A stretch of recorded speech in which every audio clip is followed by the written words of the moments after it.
Welcome to this week's edition of Inside the Human School, where we talk a little bit about the background of how the Human School came to be, as well as some thinking that we did around the compass points this week. So we want to share first a lot about some of our growth in our process. So we always start with our question, and our question this week is, why do we record the Mindshift Card Conversations? So if you've been following the Mindshift Card Conversations, you know that they're anchored in these things called the Mindshift cards, which were designed as a manipulative, as a way to see a question and engage with people like we're doing around questions that help shift the way that you think about designing school. And so I think there are two reasons why we record the conversations. One, that we want to model for our listeners these conversations. And as we designed the questions, we thought, some of these questions are a little uncomfortable maybe, and that it would be easy for people to just say like, I don't know, I don't have an answer to that. But if you watch the conversations, you can see us sort of deal with some of that uncomfortableness. And I think a second reason for recording them is just that we get to have good conversations, and we get to go deeper into these compass points and the mind shifts as well. And ultimately, I think that transfers into our own practice. So there's a growth and a learning aspect to it, but also a modeling aspect. I don't have a ton to add there other than that second point, Randy, which is that, we committed to doing one of these a week. There's 52 cards in the deck, 52 weeks in a year, if my math is correct. And, we had committed to a year of this because it allows us to explore those questions. It helps us to refine the questions. We've talked about how important iteration is, and maybe, we'll go back and look at a second version of the cards and say, maybe this is a different approach. But I just think that we could have this conversation around a particular question countless times. And it both, sharpens and also provides us new insights that we hadn't had before. There are things I think that even the three of us thought were pretty obvious. And then when we'd have a conversation, we'd realize we weren't really thinking the same way about that. And that's an interesting thing. And so I'd add that's another really cool component of having these conversations and then recording them as a modeling. And a big part of our work here, we have been very committed, or we're trying to remain committed to this learning in public. And so it's a way for us to just really transparently share our learning as well. Great. So the second part of our conversation is some learning that you've done around the compass points this week, or new thinking that you might have around them. So recently I ran into an article from Education Reimagined by Gary Chapin called Talking Story, Embracing Our Humanity on a Deeper Level. And I just felt like after I read that article, like there was so much more that I understood about storytelling. And one of those things was about this idea of we tend to tell one story, but really stories are a network, and that it's that complexity, and that it's that complexity of those stories merging together that creates a larger story that can be far more interesting. And so, I think my mind was always in that one story kind of thing. And just reading the article, one of the things that popped out to me that I learned about our one compass point is that it's really this idea of networking stories. And that kind of translates into some of the other compass points in terms of like networking, creating networks around leadership and things like that. So networking stories sounds really interesting and new to me. Rachel, did you want to jump in, or would you like me to jump in? The one that I found myself reflecting a lot this week is around designing collaboratively. And and Randy and Rachel will laugh at this because they know that, I have probably a preference to designing alone. And I have a colleague at work who, is, we have to find a way to collaborate and work together on a project. And this person is incredible and valuable and has great resource and will be a great wealth of information. And I am trying to figure out how to let control and bring in some of my vision into the project and trying to get to a better place with it, with us together. But I keep thinking about, it's more of a form of self-reflection as to what it is about that preference that I have, that I'm designing, that I have a vision for something and I want that to be mine, and what that means. And so it's not so much that I'm learning about the compass points per se, but it's a period of self-reflection that I'm trying to get at as a personal, I don't want to say issue, but I'm not as further along on that continuum as I think I should be to live our mind shifts. Yep.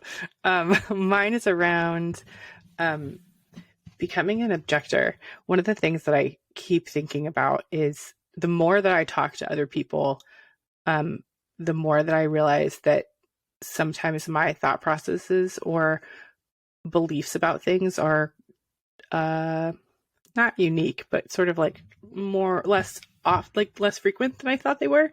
And I that idea of moving from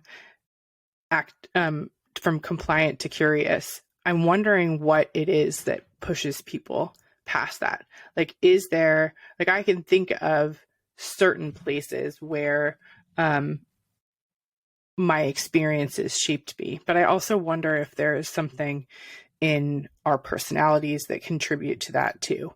That if there are experiences that can help people feel like they want to be objectors and feel comfortable objecting, again, respectfully, versus just sort of like nodding and saying, this is just how it is, and wondering what it is about experiences that we have that might allow us or prevent us from making that sort of shift. I mean, one immediate response is that for me, it comes with the question, why? Right? So even when I don't verbalize, I think asking, well, why do we do it that way? Or why is it that way? Or, what is it that, led to this? Or why is this decision made? Right? So as a mind shift, I know that the intention behind that mind shift is to be more publicly, to be a more public objector, to actively pursue the objection. What I would say to people who might be at that place where they're feeling that restlessness, but they're not sure where to start, a question that I oftentimes say internally when someone shares something. So I'll give you an example of this. So I joined the organization that I work in right now. There was a process to get licensed to an online, to something like an ASCD or whatever. And it took like 5 months. And my immediate question is like, why does this take more than 3 days?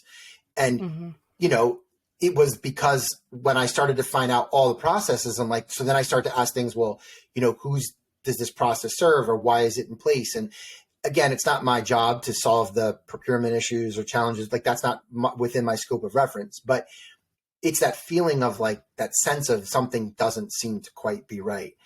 Right. My point in sharing that, though, is that I've started to work at, and it's an intentional work, even when things are going well, like when something happens a certain way, asking the question, well, why is that in place? Mm-hmm. Why do we do it that way? And all I can say to you is, for me, when I started to shift my thinking away from only the negative, like the things that were problematic, to the things that were working well, it just became my frame of reference. Well, why? Well, why? It's like the 3-year-old. Why? Mm-hmm. As adults, we're annoyed as to hell because a 3-year-old constantly, why? But I have regressed into my 3-year-old self to ask the question, why? So I don't know if that's helpful, but for me, to refine my objector mindset, it's the question why, often.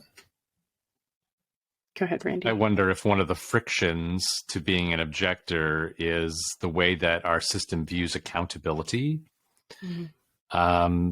And that we tend to avoid accountability. And therefore, if I'm going to be an objector, I'm sort of assuming accountability for whatever I'm objecting to, because if I'm going to object to it, then I should have a plan to make it better. Mm-hmm. And I just don't really want to be held accountable for that. And I think if you zoom up to the 35,000 foot level, the issue with that is that how do we get to collective accountability too? Why is why is accountability sliced up like hierarchy? Mm-hmm. Where like, well, you're the guy with the title, so you must be the one who's accountable, not me. Yeah. And so when you have that kind of culture, it creates that, you're the objector, not me. You got the title, you got the power, you're the one who's accountable. I'm not. I'm just like doing whatever you tell me to do. Yeah. And so I think it's an outcome. It being not wanting to object is an outcome of a larger, deeper systemic belief that we are a hierarchical organization, and therefore the accountability is also sliced up in that way. And there are things that you'll be very selective about what you want to object to, because you could be held accountable for that. Sure. I guess the other two thoughts off of that, Rachel, would be being an objector requires courage, but I have found that when you're willing to ask questions in kind ways, you start to find people who believe what you believe, though, too. And so I think an outcome of being an objector is when you ask a question in a way that invites people to engage, as opposed to like pointing out flaw or fault, which I'm not assuming you're doing. I'm saying I think that some people would view objectorship as like, this sucks, why doesn't this change? Which is not what we're talking about. We're talking about how do we ask questions in ways that invite people to see the challenge or see the problem. And so one thing that I think is important there is that it can be an invitation for others and a modeling and a way of like, does anybody else feel this way? Is anybody else bothered by the fact that it takes 5 months to get this thing? And if no one else is, then okay, maybe that's my governor.